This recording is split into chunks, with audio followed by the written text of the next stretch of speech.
buenas tardes en este jueves primaveral, pero más bien veraniego, con las temperaturas que estamos teniendo y con lo que nos dicen que viene. Espero que este fenómeno, que de eso también nos podrá hablar el invitado de hoy, del niño y de la niña, espero que no se hagan más grandes, porque si no, Dios mío, lo que nos puede llegar a ocurrir. Pero bueno, acá en Radio Millennium, en Televisión Millennium, Canal 17, en el programa Política para Todos. Yo quisiera, antes de entrevistarlo a nuestro invitado, quisiera hacer una pequeña reflexión. Señores, pensemos en Argentina, pensemos en nuestro país. No le demos bolilla al dólar blue, al dólar futuro, al dólar contado. ¿No? Señoras, pensemos que entre todos unidos tenemos que sacar adelante esta Argentina. No nos queda otra. Si pensamos seguir peleándonos entre adentro, es como decía el verso criollo, si nos peleamos entre nosotros nos devoran los de afuera. Bueno, ¿qué tal? Doctor Ricardo Alonso, nuestro invitado. ¿Cómo estás, Ricardo? ¿Cómo estás? ¿Bien? Pero muy bien, muy bien. Un gusto de estar en tu programa, la verdad. Me alegra mucho que hayas aceptado, porque yo pienso que aunque para ti no sería un fantasma o algo que hablar de litio, ¿no es cierto? Para mucha gente no tiene idea de lo que es el litio. Yo por poco he sentido de decir, che, tengo 1 kilo de celusal en mi casa, ¿servirá para ese litio? Bueno, sí, y sí, servirá para sacar 1 gramo de litio, medio gramo, ¿no es cierto? Nada. Claro. Bueno, tal vez entonces, algún yo quisiera PPT. que nos explique, que nos desburres, ¿no es cierto? ¿Dónde comienza? Porque ahí estaba viendo que están habiendo leyes de que hasta van a perjudicar a la explotación del litio en una parte de la Puna, que es donde tenemos nuestros grandes reservorios, ¿no? ¿Cómo es la cosa, Ricardo? Mirá, es un tema largo, complejo, interesante, que te lo voy a tratar de definir lo más didácticamente y lo más rápidamente para que entendamos de qué estamos hablando. Sí.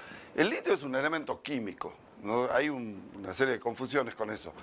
En la tabla periódica tenés el hidrógeno, ¿no es cierto?, que es un gas, el Sí. helio, que es otro gas, y el litio, que es un Pero metal. Ah, es metal. Es un metal alcalino, es el primer metal de la tabla periódica. Es los 3 elementos, hidrógeno, helio y litio, que se formaron durante el Big Bang. O sea, en el inicio del universo. Del universo. O sea, que no es un elemento para nada raro, porque está desde el propio Big Bang. El tema del litio es que, bueno, es un metal digamos, muy electropositivo, por eso sirve para la batería. Es muy liviano, si voy a agarrar el litio metálico, lo puedo hacer flotar en nafta, ¿no? Muy reactivo también. Pero el tema, ¿no?, para evitar entrar en las confusiones, litio hay en todo el planeta, también en esa bolsita de sal que decíamos recién, ¿no es cierto? Hay partes por trillón o partes por billón de litio que quedan, digamos, dentro de la estructura molecular de la sal. Si esa sal viene de los salares de la Puna, todos los salares de la Puna tienen sal. Ahora, si esa sal es marina, va a tener también litio, pero menos litio, digamos. El litio está en todas las rocas, está en todos lados. Lo que pasa es que la gran concentración se da en las rocas y el mayor yacimiento del mundo está en Australia. Por eso Australia es el primer productor mundial de litio, que la diferencia es que Australia está al frente de los grandes mercados consumidores, que son el sudeste asiático, donde están las megas plantas de baterías, por ejemplo, donde se está manejando toda la electromovilidad del mundo, prácticamente está ahí en el sudeste asiático. Entonces, nosotros tenemos litio, los salares de la Puna tienen litio, eso no significa... significa que tenemos un recurso valioso, pero nada más que eso. Ahora te hago una preguntita ahí. Sí. Porque al menos yo siempre me ha quedado, ¿te acuerdas cuando vos trabajabas en Borax y yo iba ahí con mi profesión? Trabajamos allá. ¿Es de baja ley o de alta ley el litio que hay acá? Eso que llaman si es de mucha concentración o poca concentración. Otra pregunta compleja, porque Ajá. dentro de los Andes centrales, ¿no es cierto?, la mayoría de los salares tienen litio. Obviamente que los salares, por ejemplo, más ricos en borato, que era lo que explotaba aquella empresa que nosotros alguna vez trabajamos Sí. hace 40 años, ¿no es cierto? Muchas veces, en el fondo de la mina Tincalayo, el agua esa tenía cualquier cantidad de litio, Ajá. por ejemplo. Pero nunca le interesó en esa época a Borokín que explotarlo. porque exactamente, no era una fuente redituable. Pero el tema es que hay salares muy ricos en litio, como por ejemplo el salar de Atacama en Chile, Ajá. o el salar de Uyuni en Bolivia. Pero ¿cuál es el problema del salar de Uyuni? Que la geoquímica de la salmuera no es una química noble. Está muy contaminado con magnesio. Entonces, vos podés tener mucho litio, pero si tenés mucho magnesio, no pasa nada. No digamos. pasa nada. Entonces, pero dentro de este tema, hay salares más ricos en litio, salares más pobres en litio, salares con una geoquímica, digamos, una salmuera más noble que otra. Eso es todo lo que hace al mundo de los Andes centrales. Nosotros, vos sabés que lo hablamos en algún programa tuyo, 60 y pico millones de años de atrás, esto era un mar. Claro. Esto era un mar y no había nada de litio, había el litio que tiene el agua de mar, que es mínimo, digamos, ¿no? Pero después de eso empieza a formarse los Andes, explotan los volcanes, salen una enorme cantidad de gases y de elementos químicos que se derraman dentro de los salares y se forman los salares, se forma este clima árido que permite que haya salares y empiezan a concentrarse las salmueras que son las que hoy algunas empresas explotan en litio. Pero el problema es que todo el mundo habla de litio ahora, pero nos olvidamos, ¿te acordás que en aquella época ya, en la década del 80, empezó ahí en el Salar del Rincón, que lo empezó El Rincón, ¿te acuerdas? la Universidad de Salta? No hay que olvidarse de esto. Ajá. El primero que habló de litio fue un geólogo químico, el doctor Luciano Roque Catalano, que fue subsecretario de Minería de Arturo Illia en el gobierno radical. Él fue el primero en hablar del tema del litio y de la idea de que el litio era una nueva fuente de energía. Él lo escribió en los años 30, se publicaron los trabajos principales en el año 64. Sí. ¿No? Y después lo tomó al tema la Universidad Nacional de Salta, con el doctor Antonio Garzábal, que era un geólogo muy importante, que hacía la parte del estudio de los salares, la geología solares, y el ingeniero Rolando Federico Poppi, que creó el INVEMI. El gordo Poppi. El gordo Poppi, creó el INVEMI, la UNSA. Y él murió joven, murió en el año 83. Nosotros en el 84 publicamos el primer trabajo sobre génesis del litio, 1984, de la Universidad Nacional de Salta. Por eso te digo que no es un tema de ahora.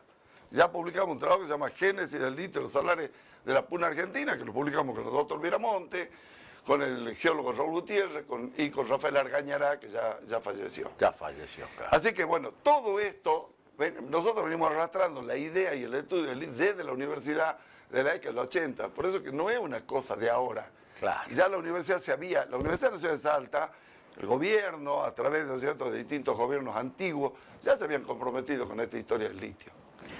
Ahora, todos ellos seguían en sus trabajos y esto lo tomaban como una actividad al margen, porque por ejemplo, los dos nos acordamos de Gutiérrez, ¿visto? También, Raúl, por supuesto. de Raúl, que trabajaba en Boroquímica, y él se dedicaba a seguir investigando también sobre el litio. Absolutamente, nosotros hicimos todo un desarrollo científico. Lo que pasa es que yo ya en el 84, cuando empezamos a publicar los trabajos, yo ya me había ido. Ya te vas de Boroquímica. Y Raúl seguía, digamos, colaborando científicamente. Yo ya estaba en el CONICET. Ahí yo desarrollo toda esta parte de la investigación científica, lo hago en el CONICET. Pero el CONICET te toma, te beca, Absolutamente. El CONICET, mi tema de investigación eran los boratos. Y vos fíjate que el boro es un elemento químico, el boro y el litio y el potasio son tres elementos químicos que andan siempre juntos. Ajá. Por eso te hablaba de la química de las salmueras antes. Ajá. Y decime, ¿y por qué? Estoy haciendo preguntas de tal vez históricos, como dirán, mira lo que me venía a preguntar. ¿Y por qué después Boroquímica sigue y se dedica a la ulexita? A la hidroboracita. A la hidroboracita. A la hidroboracita. ¿Por qué? No, lo que pasa es que los mercados Ah, O sea, se lo pedía el mercado. Claro, en algún momento te piden hidrobalsita y si vos tenés hidrobalsita hay que explotarla.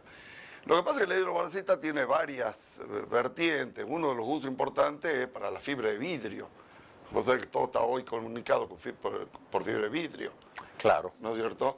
Ese era uno. Y la otra era un uso muy interesante que se descubrió que para separar el titanio del magnesio de las arenas, del titanio del hierro, Sí. en las arenas titaníferas que hay en algunas costas del mundo, especialmente en Australia, un buen fundente y un buen separador de esos dos elementos químicos era la hidrobalsita, La hidrobalsita. de la cual la Salta tiene las mayores reservas del mundo. Eso no se sabe.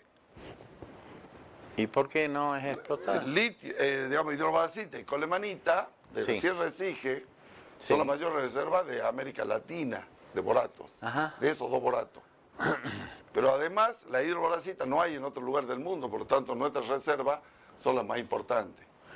Ajá, eso no lo sabía. Bueno, interesante. Es más, te digo una cosa que es muy importante, y te la cuento para tu programa. Ah, Antiguamente, ahí sí que se instaló, bueno, antiguamente, hablando de que el 90, por ahí, Sí. se empezó a instalar el tema de los separadores magnéticos. Porque el borato, digamos, va acompañado de arcilla. Y las arcillas tienen una débil magnetismo. Magnetismo. Entonces, una manera de separar el borato, que no tiene nada de magnetismo, y la arcilla que tiene magnetismo, Sí, bien. era con estos separadores con magnéticos. separabas, claro. Entonces, el problema que hacías con esa arcilla, te generaba ahí un montón de pasivo ambiental. Claro. Arcilla que tenía que tirarla ahí, que no sabía qué iba a hacer. Bueno, ahora se descubrió de que con esa arcilla se puede hacer ácido bórico. O sea, el contenido en boro de esa arcilla es tan bueno Sí. que se puede hacer ácido bórico. Fíjate vos lo que es recuperar un pasivo ambiental y convertirlo en un activo ambiental. Claro, qué importante que es. Nada se pierde, nada se crea, Ah, todo sí, se transforma, así ¿no es es. cierto?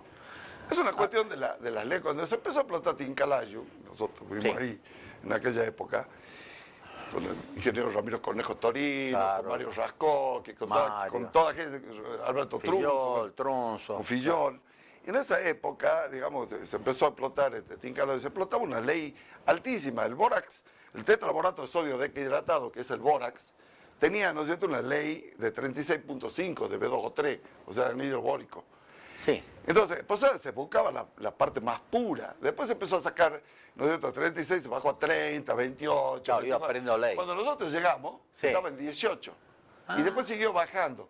Lo que pasa es que lo que se había sacado y se había tirado al descarpe, esto que te Sí, decía, lo descarpe. de golpe pasó a ser de alta ley. Ah, Lo que habían sacado los viejos pasó a ser alta claro, ley. alta ley. Claro, claro, claro. Eso claro. pasó siempre en las minas. Fíjate vos que acá en Salta hubo familias que se hicieron multimillonarias en Potosí, los Ortiz, Ajá. ¿no es cierto?, explotando lo que se había tirado ahí de los españoles en la ribera del Potosí. Ah, mira vos.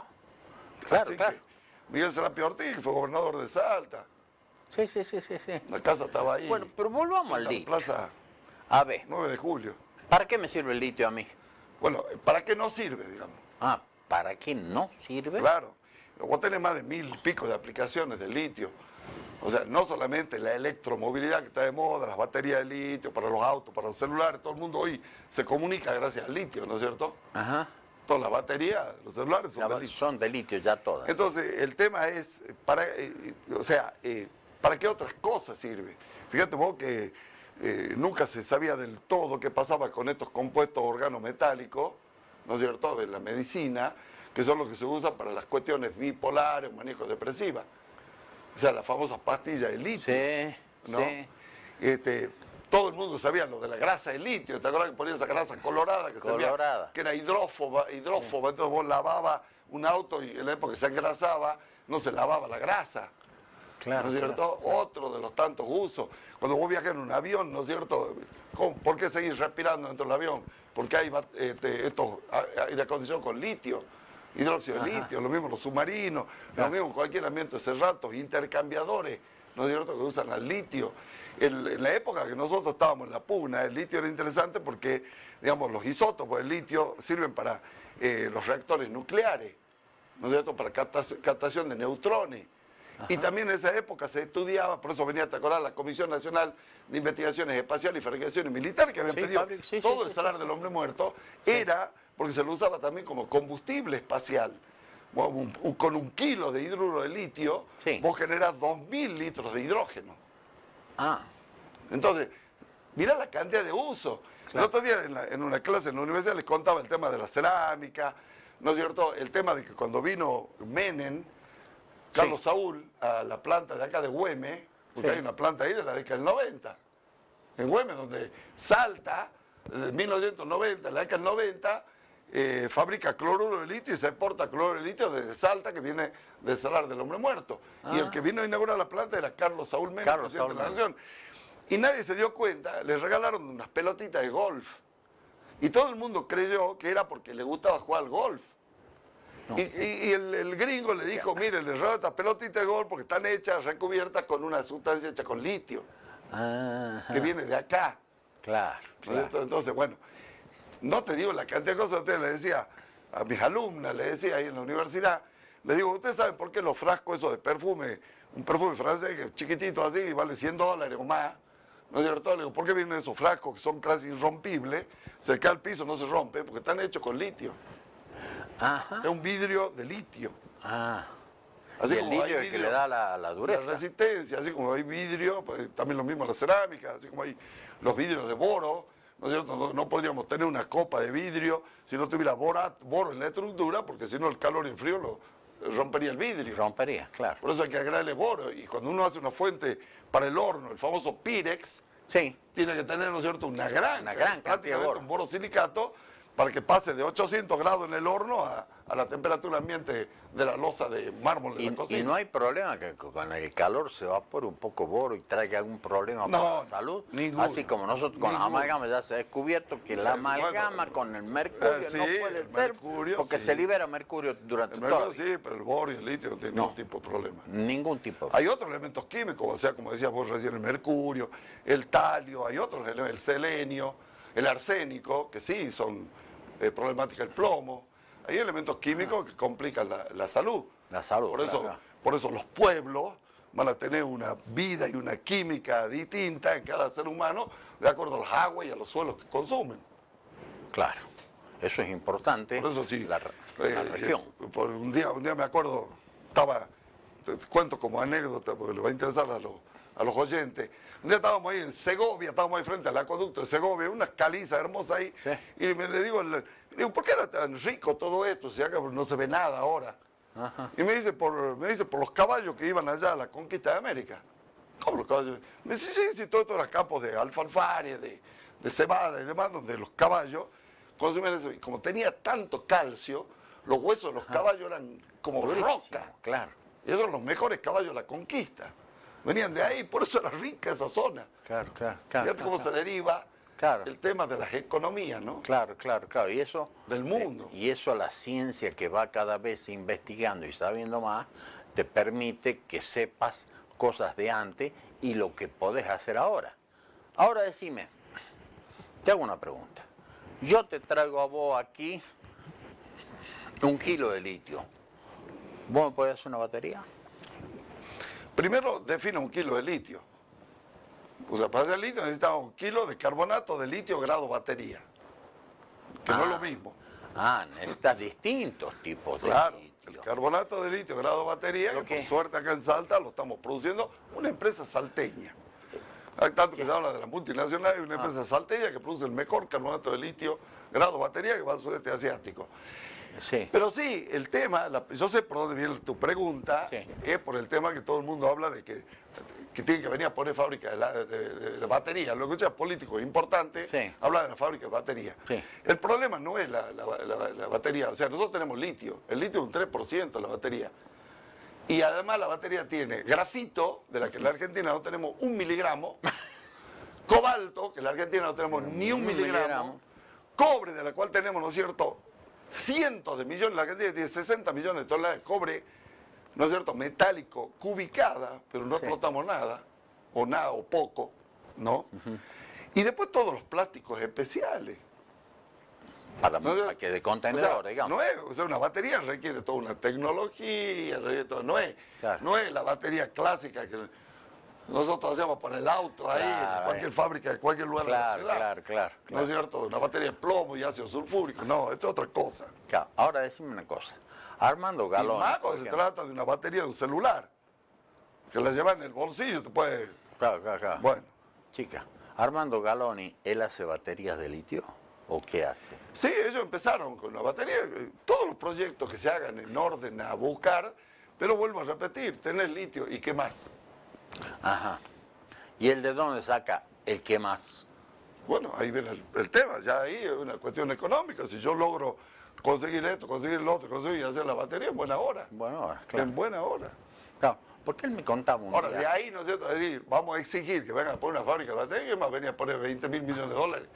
Porque vos tenés litio. Si yo tengo una fábrica de batería en el sudeste asiático, se lo compro a los australianos que están ahí al frente. Si Claro. el último es un commodity internacional.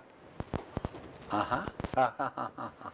No, porque yo un día le pregunté a Armando, amigo mío, y le dije, che Armando, ¿y qué hace con la batería?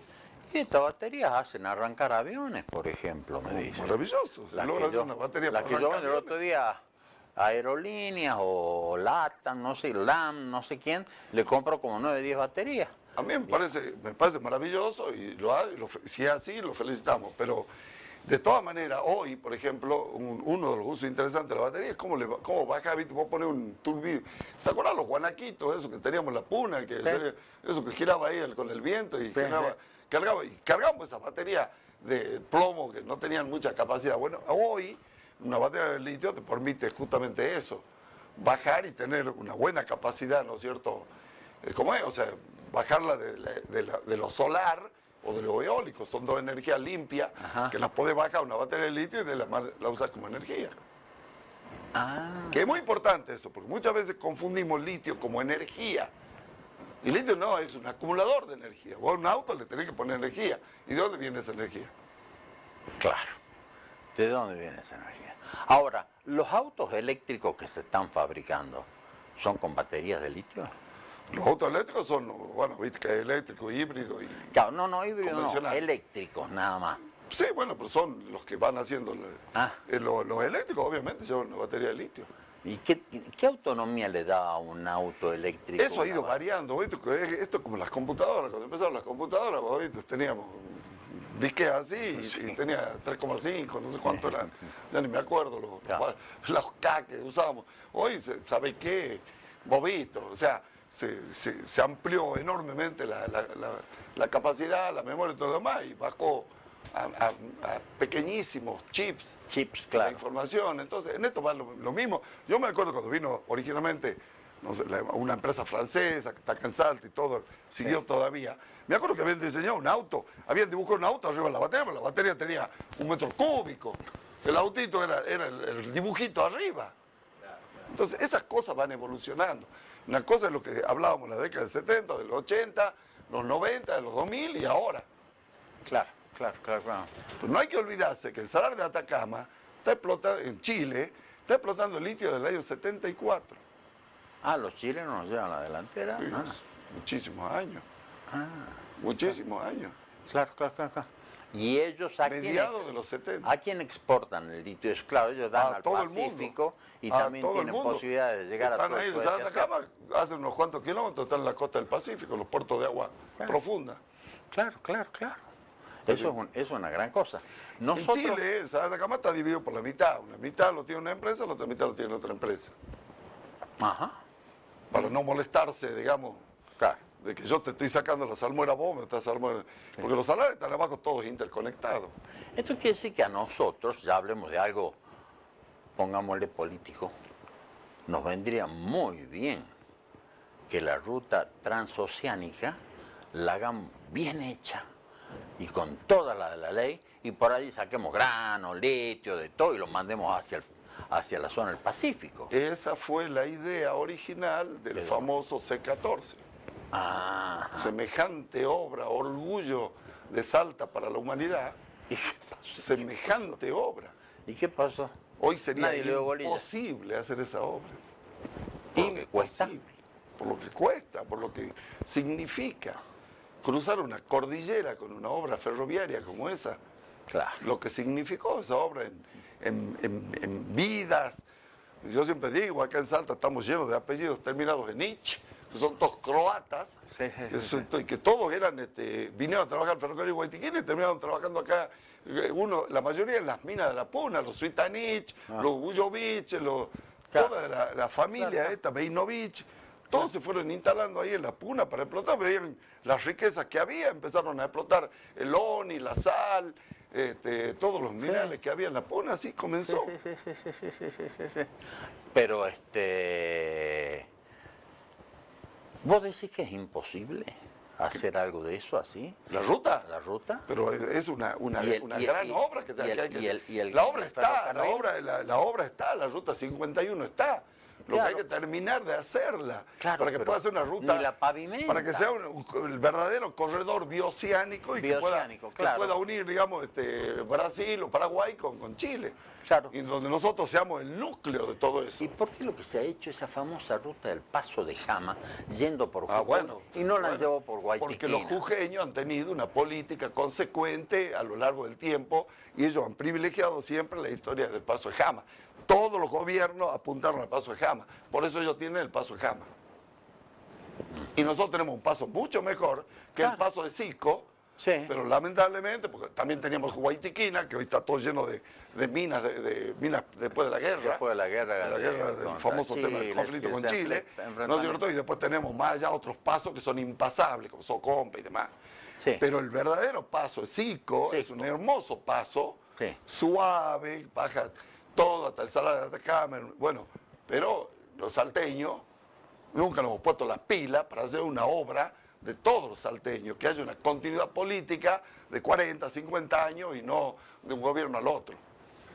Bueno, vamos al corte comercial y luego seguimos con el doctor Alonso, quien nos va a seguir instruyendo en otros temas que yo quiero hacer unas preguntitas. Y yo siempre digo, Ricardo, una enciclopedia, así que aprovechemos que tenemos una enciclopedia. Vamos al corte.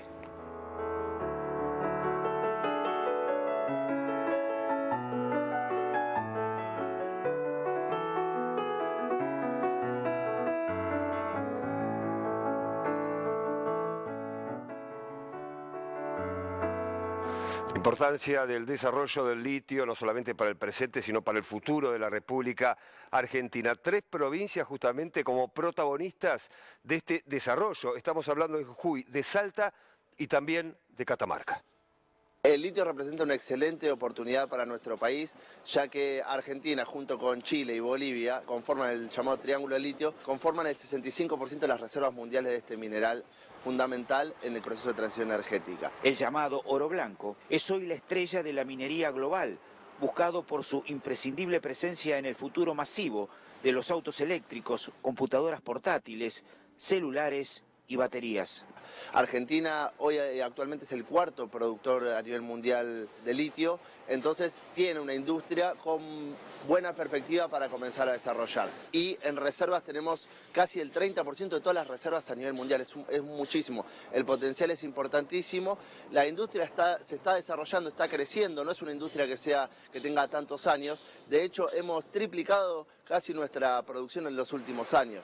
El litio representa un recurso estratégico fundamental a la hora de pensar el recambio energético necesario a escala global y responder a la crisis ecológico-ambiental. La solución a la transición energética es la electricidad. ¿Cómo se almacena? Ahí el litio es donde juega un papel fundamental, ya que nuevamente es el principal componente de las baterías que van a permitir almacenar el flujo eléctrico. En otros lugares del mundo, el litio se extrae de una roca. En la Argentina, los recursos de este metal están en salares, fundamentalmente en Salta, en un 41%, Jujuy en un 37% y Catamarca en un 22%. Dicen que se requiere demasiada cantidad de agua. ¿Cómo podría afectar esto en, por ejemplo, las poblaciones cercanas a los lugares donde se va a extraer el litio? Yo no creo que realmente no creo que tenga una gran afectación, pero la realidad es que para esta industria se necesita agua, pero lo referido a el total de la provincia es insignificante realmente, no debería afectar, no va a afectar a las poblaciones circundantes.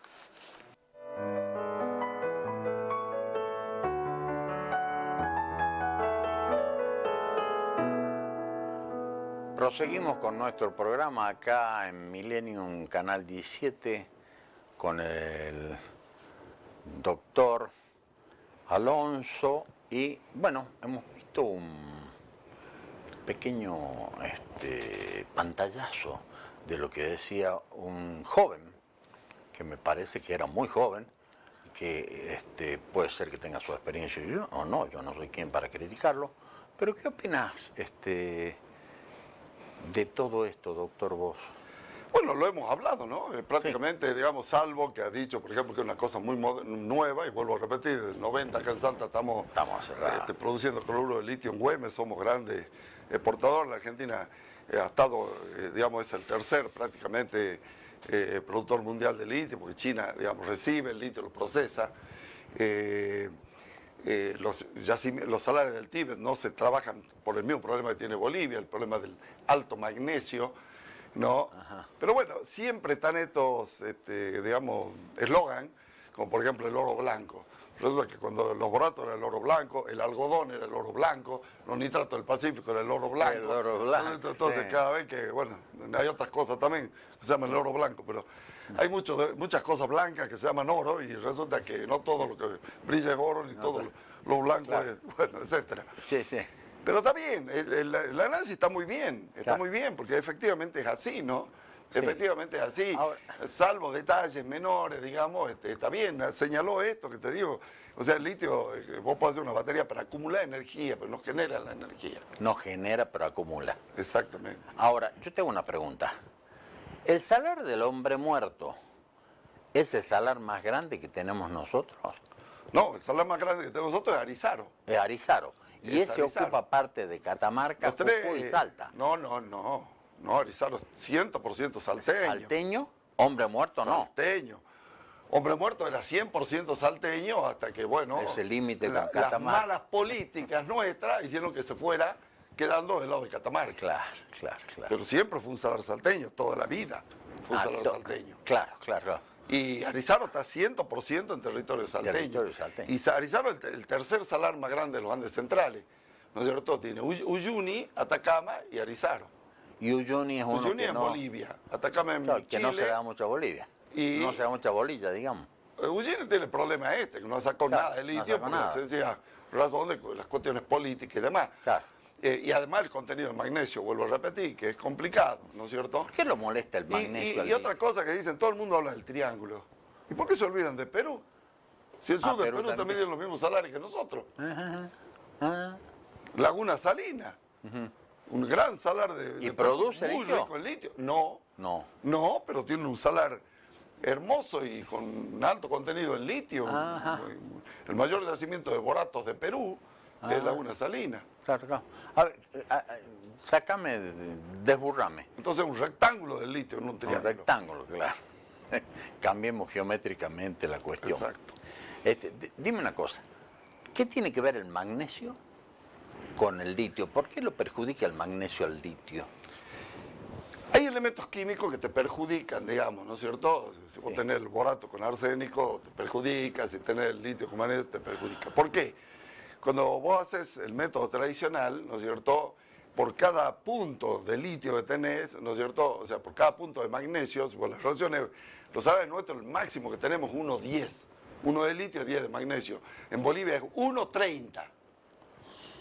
¿No es cierto? O sea, ¿qué significa eso? Que por cada tonelada de carbonato de litio vas a necesitar una tonelada, o sea, por cada punto de magnesio, necesitas una tonelada de cal.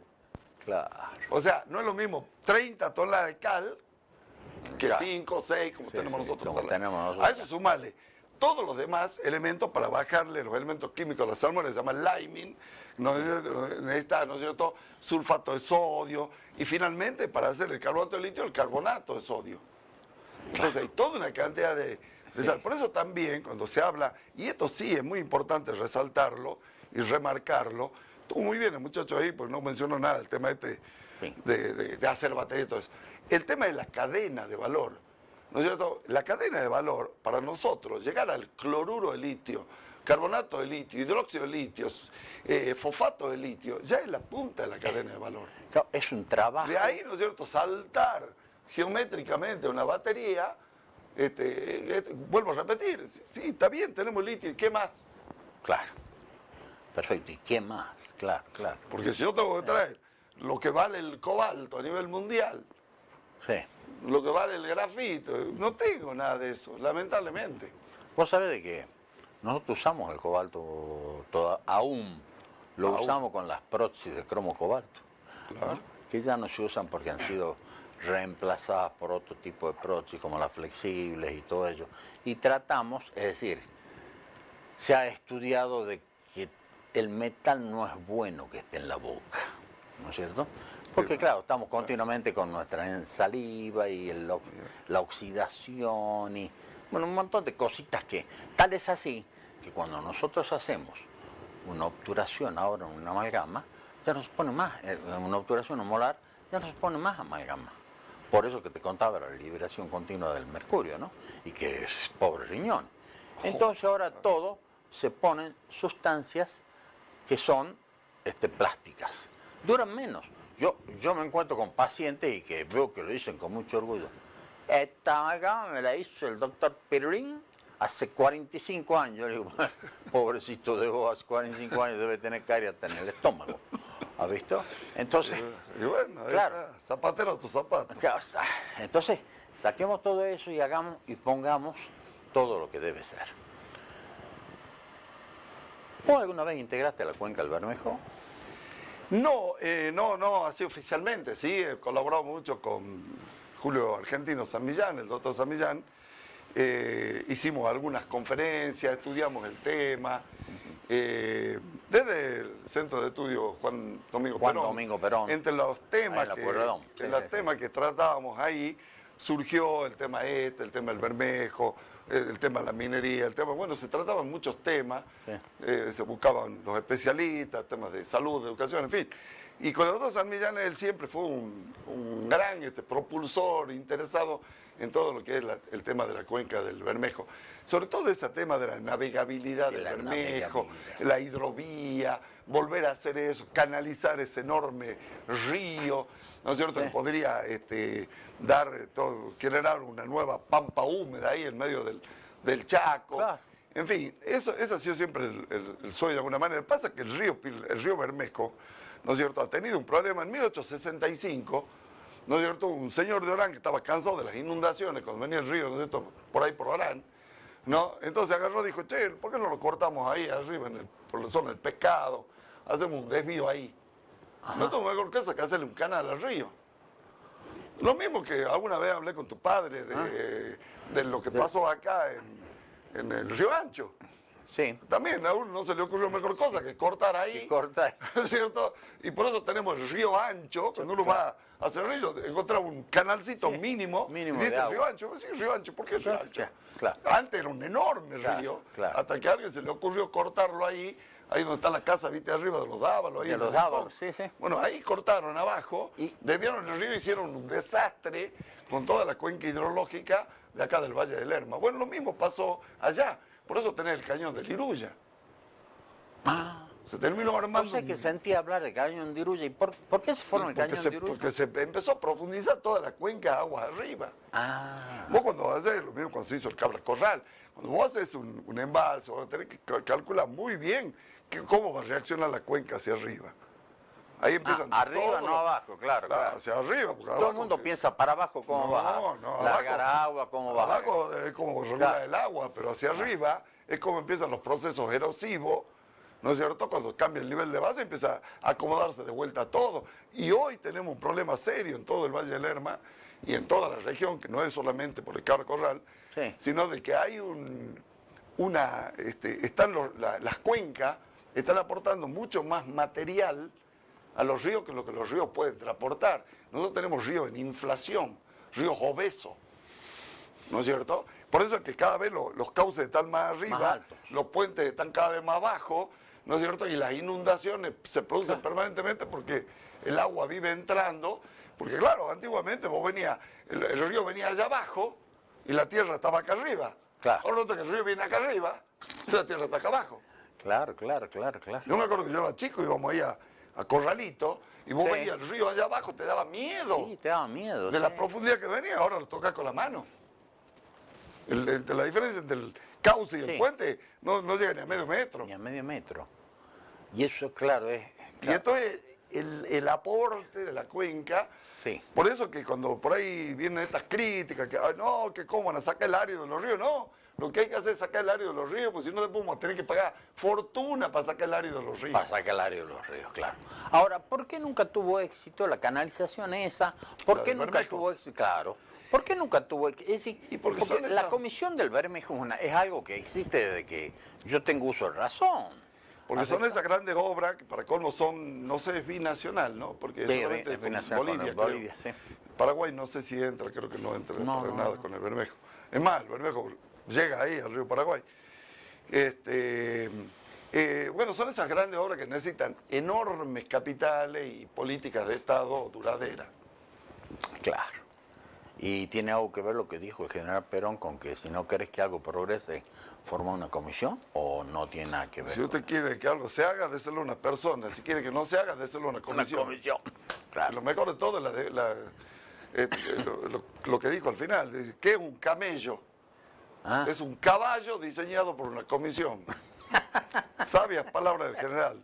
sabia palabra del general. Por eso salió Perón. así, todo chueco, Claro. jorobado. Claro. Pero sigue en funcionamiento la comisión, ¿no es cierto? ¿O no? Yo tengo entendido que sí, a nivel de canciller de nación y demás, y tienen gente. Pero ¿y trabajando. el canciller boliviano y el canciller argentino le dan importancia? No tengo idea. Habría que preguntarle al doctor Samillán, invitarlo y que él, que es Sería un bueno. experto en el tema, Invitarlo. Anoche estuve con el doctor Samillán en... que nos cuente o les Cumpleaños, cuente a la por favor. audiencia cómo es este tema. Él está muy preparado, le ha ido muchísimo. Nosotros hicimos, a ver, yo porque él me invitó para que yo le cuente cómo era la historia del proto Bermejo, de la época cuando no había el Bermejo que vemos hoy. Porque Sí. todas las cuencas se han ido acomodando. Fíjate vos qué curioso. Nosotros acá en el Valle del Lerma, si vos te vas para el norte, hacia el Huayco, Sí. digamos, pasás el Huayco, Sí. es el punto clave. Sí. Si vos te vas a la UNSA, digamos, al barrio Belgrano, a la UNSA, vos ya estás en la alta cuenca del río Bermejo. Ah, eso ya es alta cuenca, ¿verdad? Claro. Nosotros estamos, acá en el Valle nosotros acá estamos en la alta cuenca del río Juramento. O sea, del Pero Huayco ¿dónde para se acá. une? ¿Dónde es que En la viene? divisoria de agua está en el Valle del Lerma, en el Huayco. Ah, Por eso un arroyito del lado de ese. Antes había una lomita y vos lo veías bien. Después cuando vino la ruta, le pasamos por encima. Desaparece. Pero cualquier arroyito, los que viven al norte de la ciudad van a saber que cualquier arroyito va, ¿no es cierto?, al vaquero. Y no es cierto, el vaquero forma parte del Mojotoro, el Mojotoro de la Valle, Mojotoro de San Valle. Francisco, Claro. San Francisco del Bermejo. sí. Bueno, si vienen para este lado, ¿no es cierto?, los ríos vienen acá y forman parte de todos los ríos del sistema Arias, Arenales, que entran al Cabra Corral y después siguen, ¿no es cierto?, como Juramento, Pasaje, Salado, hasta Carcarañá en Santa Fe. Entonces son dos cuencas, el Bermejo, Ajá. lo mismo que pasa con la cuenca, la gran cuenca del Plata y la gran cuenca del Amazonas. Del Amazonas. Hay un cerrito detrás de Sucre, en la ciudad de Sucre, que si vos te Que ahí subís al divide. cerrito, tira un corchito y ese corchito rueda para allá, va a salir a Manao en el Manaus. Amazonas. Y si lo tiras de si este lo lado, va a tiras salir sale. al Tigre, Ah. en el Paraná, digamos, el delta, Claro, al claro, delta claro. del Paraná. Es ahí donde se produce la separación de las Ahí es aguas. donde están, hay dos grandes divisorias de cuenca. Nosotros Ahora- tenemos, la divisoria la tenemos acá, en el Valle del Lerma, aquí. Acá en el Valle del Lerma. Ahí, en el Guay. Pero decime, en el Huayco, ahí en esa zona, ¿hay río subterráneo o no? Sí, señor. ¿Corre agua Sí, subterránea? señor. Porque todos los ríos antiguamente, ¿no es cierto?, venían hacia el sur. Claro, toda la cuenca de arriba, de lo que hoy es el Vaquero, Vierna, Caldera, fluían hacia el sur. Sí. Hasta que se produce la erosión retrocedente del actual Mojotoro, corta donde hoy es el angosto del Mojotoro, por eso se va a hacer un dique ahí, Ajá. ¿no es cierto? Se corta y ahí lo captura todos los ríos de la parte norte, por eso forman parte de la cuenca del Bermejo. Y los otros ríos, ¿no es cierto?, se van con el juramento. Claro. Por eso claro. tenés dos cortes. Uno que forma el cañón del juramento, donde se hace rafting y todo lo demás, Sí. y el otro acá en el angosto del Mojotoro. Son los dos grandes cortes que se llaman las aguas del Valle del Lerma hacia el Atlántico. El Atlántico. Claro, claro. Nada más que en el caso del juramento, bueno, queda atrapado ahí por el Cabra Corral. Que el Cabra Corral no es otra cosa que la reconstrucción mínima del gran lago que hubo en Salta hace 200.000 años. El Cabra Corral hace 200.000 años era un gran lago. Todo el Valle del Lerma era un gran lago, Sí. hasta que el Cabra Corral, ¿no es cierto? Digamos, era el gran lago Lerma. Sí. En algún momento lo cortó la erosión y se llevó todas las aguas en forma catastrófica, bajaron para allá. Y lo único que hicieron los ingenieros, digamos, modernos, Sí, sí. que esto fue en el 72, se inauguró en la época Sí, de Lanús, 72, sí. se Sí, hizo, en la se época hizo, de Lanús. se hizo un murallón. Pero eso fue, te cuento una cosa, pues eso sí lo debes saber. Eso estaba dentro del plan quinquenal del general Juan Domingo Perón. por supuesto que que lo sí. inauguró Lanús, eso es otra cosa. ¿no Por es cierto? supuesto, como tantas otras Pero cosas. Como tantas otras Como cosas. tantas claro. otras cosas. Claro, claro. No, yo quiero que eso quede bien en claro, porque tanto que hablan de que no se hacía Más nada. interesante que queden claros, ya que hoy se cumplen los 50 años del retorno, Sí, es que el general Perón fue el que puso a la Argentina entre los países atómicos del mundo. claro. Él creó la Comisión Nacional de Energía Atómica, La energía atómica. ¿no es cierto?, en 1950. Y cuyo mayor representante fue el contraalmirante Castro Madero. Castro Madero ya en otra época, En digamos. otra época, claro. Pero la Comisión Nacional de Energía Atómica fue creada por Perón y gracias a eso explotamos nuestros propios minerales nucleares, como los que teníamos acá en Donoto, en la mina Donoto, en Sierra Pentada de Mendoza. Y nosotros hicimos Nosotros- había una reacción, ¿no es Nos cierto? convertimos en un país atómico con centrales nucleares. Fuimos el primer país atómico de América Latina. Sí. Mira vos, bueno. Y el futuro es la energía atómica. Ajá. Porque la energía atómica ahora ya se demostró que es una energía limpia, que no contamina. Que no contamina, ¿no es cierto? claro. Que solamente genera vapor de agua y que los residuos son perfectamente tratables. Claro. Entonces, el día que queramos energía, vamos a tener que usar energía atómica y después el litio se para las baterías y todo lo demás. Claro. Bueno, creo que ha sido un programa sobre todo bastante instructivo, ¿no? Y hemos escuchado a una de las personas que más sabe sobre geología y sobre todo lo que es, digamos, la fundación, no de fundar, sino la fundación de estar de los suelos, que es el ingeniero Ricardo Alonso. Yo solo espero, Ricardo, que nuevamente de acá a un tiempo nos volvamos a encontrar y podamos hablar de otras cosas, que fue la que hablábamos en el entretiempo, digamos, me interesaría mucho eso, el litio en la parte medicamentosa y orgánica para el ser humano, que me dijiste que era interesante hablar, y bueno, podríamos programar un programa para hacer eso y tener un lindo programa. Agradezco de que hayas venido, querido amigo, espero de que estés bien, que te mantengas con salud y que nos encontremos, bueno, siempre nos encontramos por ahí en la calle y nos saludamos, pero que podamos charlar y tener estas charlas tan nutritivas, ¿no es cierto?, para nuestro intelecto y podamos aprender mucho. Bueno, por supuesto, muchísimas gracias y lo mismo a la gente que te acompaña y a Milenio y a toda la audiencia, porque la verdad que estos son los tipos de entrevistas que vale la pena tener. Muchas gracias. Bueno, si Dios quiere será hasta el jueves que viene, donde nos encontraremos nuevamente con un nuevo invitado y charlaremos sobre otros puntos quizás. Y bueno, ya que hasta el doctor Alonso nos propuso quizás que Julio Samillán quiera venir. Es cuestión de hablarlo y preguntarle si quiere venir y que él nos explique todo de la cuenca del Bermejo, ya que él estuvo integrando esa comisión. Bueno, será hasta el jueves que viene, si Dios quiere. Muchas gracias.